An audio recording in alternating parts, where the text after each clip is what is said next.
News time is 8 minutes after 8 o'clock on this Tuesday. Top of the morning from the newsroom of Regional Radio and DeWittDailyNews.com. I'm Seth Lawrence with this expanded local newscast. We stream to Facebook and YouTube. It's brought to you by Peterson Insurance, your Pekin Insurance agent in Clinton. The Warner Library in Clinton's local history collection is a major draw for patrons of the library. Director Bobby Perryman indicates the local history collection takes up 2 floors of the building and is a central part of the library's mission. Kind of start with actually the library's strategic plan. So we have 3 strategic areas in our plan, and one of them is preserving history. Local history is big business for us, and it's a responsibility we take very seriously. We have the DeWitt County Museum here in town, and they are wonderful, and we love to work with them. We also have the DeWitt County Genealogical Society. Also wonderful, lovely people that we love to work with, but we don't have like a historical society or anything here in DeWitt County. So the library is kind of filled in that niche, and we have a large local history collection. It actually takes up 2 floors of our original building that has everything from our original C.H. Moore book collection to Civil War artifacts, to a whole bunch of textiles we just got from the 1920s that are really great. Just a wide variety of things available at the library. And we think one of our duties as the library is to be the repository of DeWitt County history. Many people have donated their family heirlooms to the library, and that's a big responsibility to preserve that, but also to make it accessible, because having wonderful diary in a box on a shelf that no one ever sees does no good for anybody. So we are working very hard to make as many things accessible as possible while also keeping the items safe. According to Perryman, the library made a huge effort not that long ago to digitize its local history collection. In addition to online resources, they've been able to expand their programming thanks to those pieces. So one of the things that we've been working on are digitizing a lot of our items. We have a newspaper collection going back to 1854 for DeWitt County, and a lot of it's on microfilm, and we've actually been able to digitize that microfilm from 1854 to 1963 is on newspapers.com now. So if you have a newspapers.com subscription, you can search all of our collections. It's wonderful because it's keyword searchable. I just had a patron yesterday ask me about the Gardener's Cafe that used to be on Washington Street in the 30s, 40s, and 50s. Did a keyword search in newspapers.com and found out one of the waitresses was stabbed to death by her husband, but found like advertisements and newspaper articles about it being remodeled and how the owners were going to get divorced, but then they got back together, and just all kinds of interesting history on newspapers.com. If you don't have a subscription to newspapers.com, that is okay. We have free access in our library building. So if there's a topic you want to research, you can come use one of our computers or use your personal laptop or device in the library, and you can get thousands and thousands of newspapers that way. Perryman indicates the vastness of what is available covers a wide range of spectrums of information, from veterans' histories to photo archives like school yearbooks. So we have 2 websites actually 3, that we have collections in: archive.org, historypin.com, and then the Illinois Digital Archive. These are all fully online sources, and they're all completely free that you can access anywhere, where we have a lot of our items like photographs and letters that we've digitized. So archive.org is the biggest. We have all of the area yearbooks from 1910 to about 1990 digitized and on archive.org. And again, they're keyword searchable. So if I'm looking for a guy I used to go to school with named David, I could search David in that year, and all of the Davids would pop up. That's wild. And you can look at it. I just yesterday finished uploading our Roque photograph collection. So the Roque Club used to meet down on Main Street by the railroad tracks where it becomes Illini Drive. You can still see it says Clinton Roque on there. Back in the 30s and 40s and 50s, it was a really popular club, and I have great photographs from the 50s of women wearing alien costumes playing Roque and looking like they're having a great time. I just put those on archive.org. We also have oral histories from local veterans. So we've been working with Battlecross Crusaders to do veteran stories, as many as we can. Unfortunately, our resources are very limited when it comes to staff time, but we've done what we can with them. Those are all available. You can listen to them on archive.org. A lot of really great stuff. History Pin GBBall.com, a different website, is a lot of fun. We have a lot of our exterior photographs, so pictures of buildings. And what's neat about History Pin is you'll have the picture of the building, but then they'll bring up the Google Street View of what it looks like today. So you can look at the map and see exactly where that photograph was taken and see what it looks like now. That's cool. It's That's really cool. neat. Nice. I really like History Pin. And the other one, the Illinois Digital Archive, has everything about Illinois history in it. It's managed by the Illinois State Library. And we had a grant several years ago to have our World War I collection digitized. So in our World War I collection, we have about 300 records of people who served in World War I from DeWitt County, and all the towns in DeWitt County, not just Clinton, and not just men. There are actually some nurses that served overseas that are in that collection as well, which was really neat. And we have about 150 letters that were written from people serving in Europe that were written back home and that were published in newspapers. We have those letters. All of that information is digital and searchable and on IDA, the Illinois Digital Archive. Perryman points out they get about 2,000 hits a month on its digital resources, which she points out is very good for a community the size of Clinton. There's also a podcast. It even stemmed into a true crime program at the library last year. Check out vwarner.org for more information on all local history digital resources available. Last month, the annual school report card data was released by the Illinois State Board of Education. On the WHOW Morning Show Monday, Cerro Gordo School Superintendent Dr. Emily Widener told Regional Radio she was very pleased with the returns on the annual data. We got our results, and we were very happy with them. We're really proud of our school report card results, and I think our teachers and students continue to perform really well year after year on all the metrics that the state counts, from our test scores to our graduation rate, and just really a lot of the things Cerro Gordo shows up really well on. We definitely value the data that the report cards give us, but we also measure our success in a lot of different ways, including, the classes that we're able to offer for being a small school, the dual credit opportunities, all the extracurricular activities, and really just having a positive school culture and climate. So it gives us good data, but we also measure ourselves in more intangible ways sometimes too. A concerning piece of the data for Dr. Widener, and it is echoed by her peers in other places, is the chronic absenteeism rate among students. She believes this is still a byproduct of COVID.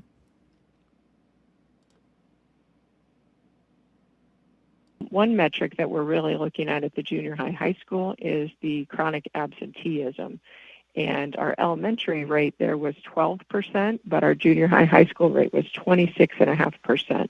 So that's something that we've really tried to focus on, even starting this school year. That means, if you're chronically absent, that means you miss 17.5 or more days, and that's really a lot of school days. So we've got a new program that we're targeting the standout students, and we're trying to set criteria for attendance, discipline, grades, and participation in extracurricular activities. And for the students who meet that criteria every quarter, they're recognized publicly and they get prizes. So we're really trying to point that out to our families and our community that we kind of need their help on that part of it. It might be a little bit of a COVID hangover to some extent, because I think that we really saw a decline after COVID. But I also think part of it is that sometimes families go on vacations during the school year. And I know I have a family too. I know it's hard to find a time that's good for everyone with work and everything else. But, if a kid has the flu and misses 5 days and then they go on a family vacation, it's easier than it seems to really get up past that.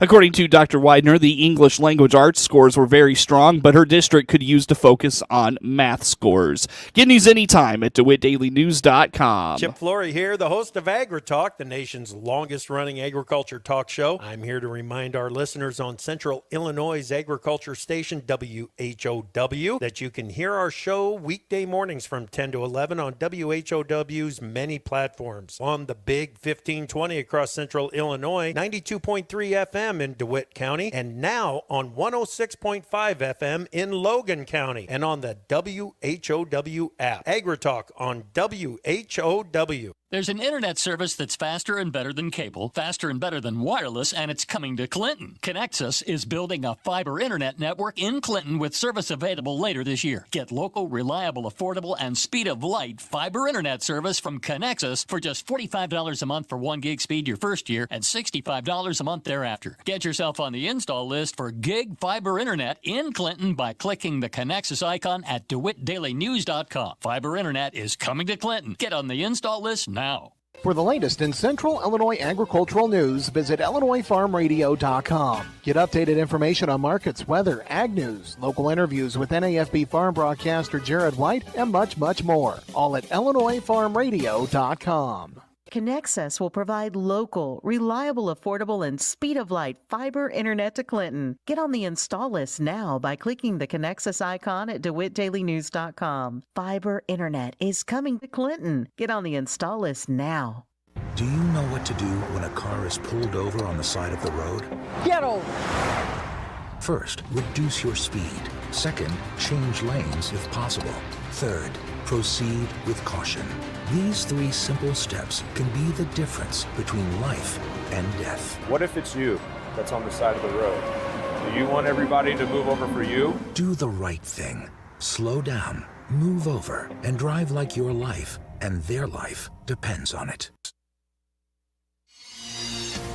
With SRN Sports, I'm Michael Harrington. Let's begin with NFL Monday Night Football. A second chance field goal is the difference in the Broncos over the Bills. Will Lutz's field goal attempt as time expired was the difference as Denver outlasted Buffalo 24-22. Lutz had actually missed, but the Bills were flagged for having too many men on the field. Lutz then connected from 36 as time expired. The Bills turning the ball over 4 times in this game. Quarterback Josh Allen says he's still confident. Again, we've done it before and know we can do it. It's just a matter of doing it. Buffalo falling to 5-5 on the season. The Broncos raised their record to 4-5. I'm Team Battaglia. Checking in on NBA action last night, it was the Kings all over Cleveland, 132-120. The Bucks were too much for the Bulls, 118-109. Toronto 111, Wizards 107. Boston beat the Knicks. This is SRN Sports. Just 2 matches in the National Hockey League last night. Colorado over the Kraken 5-1, Oilers 4, and the Islanders 1. College basketball, Kansas remains number 1 in the first AP men's college poll of the season. The Jayhawks got 51 first-place votes from the media panel, followed by Purdue, Arizona, Marquette, and UConn. Arizona had the biggest jump from the preseason poll, moving up 9 spots after beating number 9 Duke on the road. Number 24, James Madison, moved into the top 25 for the first time following a road win over 18th-ranked Michigan State. On the court last night, number 2 Purdue over Xavier, 83-71. Number 3 Arizona beat Southern U, 97-59. Number 6 Houston over Stetson, 79-48. It was 12th-ranked Miami handling FIU, 86-80. Number 14 Arkansas beat Old Dominion, 86-77. This is SRN Sports. Time now for a look at sports. I'm Seth Lawrence with this report. In a game heard Monday night right here on WHOW, the Clinton Lady Maroons fell to Olympia 54-49 in the season opener and the opener of the 10th annual Turkey Tussle at Clinton High School's Gene Vance Court. The game was a back-and-forth affair through much of the first half. Olympia led 10-9 at the end of the first quarter and at one point led 22-20 with about 2 minutes left in the second quarter. The Spartans got hot late in the second, going on a 10-0 run to close the half with a 32-20 lead. Olympia started the third with another 6-0 run before the Lady Maroons began clawing their way back into the game. In fact, a rare zone press from the Lady Maroons through much of the second half created opportunities for a Lady Maroons run. Clinton cut the lead to 5 at the end of the third and would even take the lead a few times in the fourth. However, Olympia did just enough to close out the 54-49 win. Olympia was led by Hannah Cleveland with 17 points. Shelby Fincham had 14 and Kat Springer scored 11.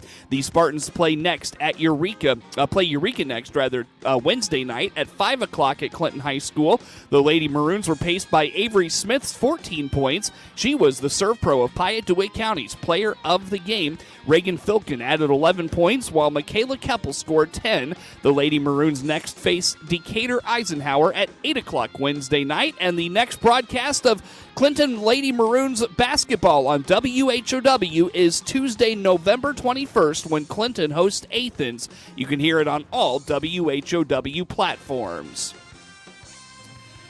The Chicago Cubs welcomed their new manager to the franchise on Monday. The team shocked quite a few when they fired David Ross, hiring Craig Counsell, the former Brewers skipper, at his press conference Monday, said he's looking forward to the opportunity in Chicago and could not pass it up.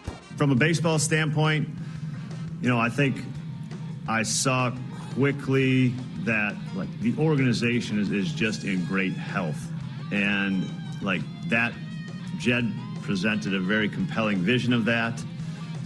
It is time to be a Cub, right? There is momentum happening here, and it feels close. And that means there's a really exciting future ahead of us. And now it's my job to be part of taking us to the next level. And that's the plan. Counsell is coming on board with a 5-year, $40 million contract. Giannis Antetokounmpo had 35 points and 11 rebounds. Bobby Portis had a double-double in the Milwaukee Bucks' 118-109 victory over the Chicago Bulls Monday night. Milwaukee's Damian Lillard returned to action after missing 2 games with a calf injury, though he shot just 3 of 17 and scored 12 points. The Bucks lost both games they played without the 7-time All-NBA guard. The Bulls were playing for the second straight night after they beat the Pistons 119-108 at home Sunday. Portis had 19 points and 10 rebounds. Both were season highs. Milwaukee's Chris Middleton had 13 points, enabling him to overtake Michael Redd for 5th place on the Bucks' career scoring list. Middleton has 11,559 points since joining the Bucks in 2013, while Redd had 11,554 in his Bucks career. The Bucks' top 4 scorers all time are Giannis, Kareem Abdul-Jabbar, Glenn Robinson, and Sidney Moncrief. Nikola Vucevic led the Bulls with 26 points and 12 rebounds. Zach LaVine had 20. Kobe White scored 16. Patrick Williams added 13. And DeMar DeRozan, 11. DeRozan shot just 3 of 14. Milwaukee scored the game's first 9 points and outscored Chicago 35-18 during an opening period that ended with a buzzer-beating three-pointer by Giannis, the 500th of his career. Chicago missed 16 of its first 19 field goal attempts. The Bulls chipped away at that 17-point deficit and finally took their first lead on an Andre Drummond putback with 5:15 left in the third.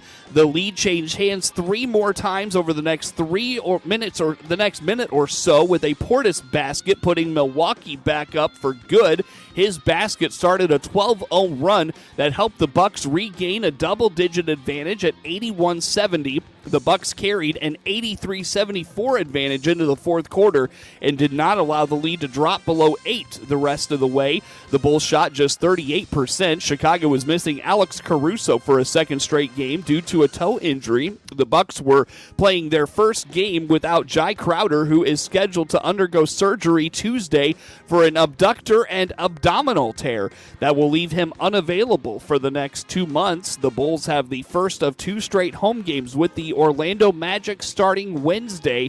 They host the Magic again Friday in an in-season tournament game.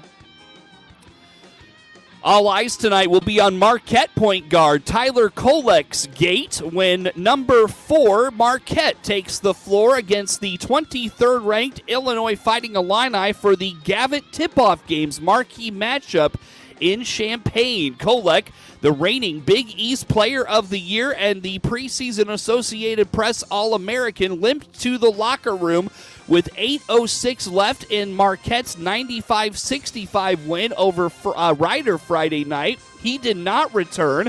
The 2-0 Illini and 2-0 Golden Eagles are both defensive-oriented teams loaded with athletic wings and bigs. Illinois, which limited its first 2 opponents to 33% shooting from the field and 29% from distance, made 11 straight stops down the stretch Friday to hold on for a 64-53 win over Oakland. Marquette, which limited its first two opponents to 38% shooting from the field and 27% on three, loves to pressure all over the court and force turnovers.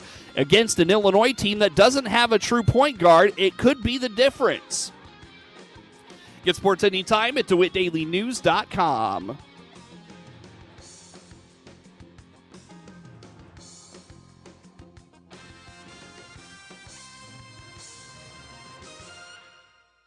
Covenant Animal Clinic is your hometown vet in Clinton. Hi, this is Dr. Sue Sturr. Covenant Animal Clinic is here to provide the best care for your pets in the most convenient way possible. Learn more online by clicking our icon at DeWittDailyNews.com. And remember, a healthy pet is a happy pet. ServPro of Piatt DeWitt counties is the leader in fire, water, and mold restoration. See all the many services they can offer your home or business by clicking their icon at DeWittDailyNews.com. If you guessed that was the sound of a bag of Pioneer brand A-Series soybeans, you guessed right. Well, kinda. It was really the sound of an innovative team that spent decades perfecting a seed with exclusive genetics and the ultimate agronomic advantage. The sort of breeders who don't rest until they've achieved outstanding performance. Pioneer brand A-Series soybeans. #1 for a reason. Visit pioneer.com/genetics. This is Noah Atkinson, owner of Lincoln Printers and Sign Designs in Lincoln. Small business is the lifeblood of our communities. That's why I'm proud to be the exclusive sponsor of the WHOW WEZC Lincoln Printers Business of the Month. Ed and Crystal Cisnius founded EMC Photography in Clinton to help local families and businesses tell stories in stunning images. From families and babies, seniors, and more, see examples of their spectacular work online at Ed and Crystal, that's crystal.com. They'll receive a $200 gift certificate good at Lincoln Printers and Sign Designs for being our WHOW WEZC Lincoln Printers Business of the Month. Nominate a business you'd like featured by emailing us at WHOW@randyradio.com. Lincoln Printers and Sign Designs congratulates this local business for their contribution to our community. And for envelopes, wedding invitations, signs, banners, vinyl wraps, and more, find us at LincolnPrintersInc.com. SRN News, I'm Greg Clugston in Washington. Inflation slowed last month. The Labor Department said today that lower gas prices helped cool overall inflation, which was unchanged from September to October. It's a sign that the Federal Reserve's interest rate hikes are continuing to combat stubbornly high prices. With the U.S. government set to run out of money at midnight Friday, House lawmakers today will vote on a temporary funding package to avert a shutdown. The two-part proposal is a major test for new Speaker Mike Johnson. His plan would fund some government agencies until January and others until February. World leaders will face demonstrations in San Francisco this week. The APEC summit is drawing activists protesting environmental abuses, poor working conditions, and the Israel-Hamas war. Protesters will not be allowed into tightly controlled security zones. This is SRN News. The following is not an actor, but a real-life story. From the newsroom of Regional Radio and DeWittDailyNews.com, I'm Seth Lawrence with this local news update. Community Action started the Holiday Hearts for Kids giving program back in 2020 as the COVID pandemic impacted families.